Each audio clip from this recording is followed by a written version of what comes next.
شروع کرتا ہوں اللہ کے نام سے جو بڑا مہربان اور نہایت رحم کرنے والا ہے۔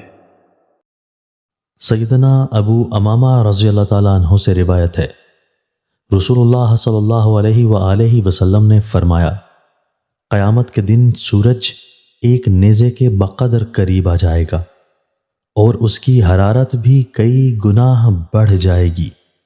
اس کی حرارت کی وجہ سے دماغ یوں کھولیں گے جیسے ہنڈیاں ابلتی ہیں۔ لوگ اپنے اپنے گناہوں کے حساب سے پسینے میں شرابور ہوں گے۔ بعض لوگوں کا پسینہ ٹخنوں تک، بعض کا پنڈلیوں تک، بعض کا کمر تک اور بعض کا منہ تک پہنچ جائے گا۔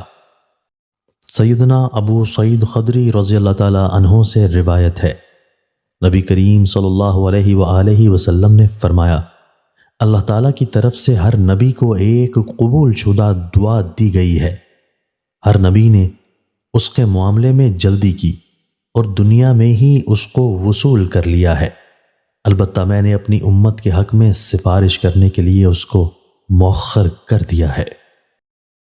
حضرت ابو ہریرہ رضی اللہ تعالیٰ عنہ بیان کرتے ہیں، رسول اللہ صلی اللہ علیہ وآلہ وسلم نے فرمایا، بے شک میری امت کے لوگوں کو قیامت کے دن بلایا جائے گا تو وضو کے نشانات کی وجہ سے ان کے ہاتھ پاؤں اور پیشانی چمکتی ہوگی، پس تم میں سے جو شخص اپنی چمک کو بڑھانا چاہے تو وہ بڑھا لے۔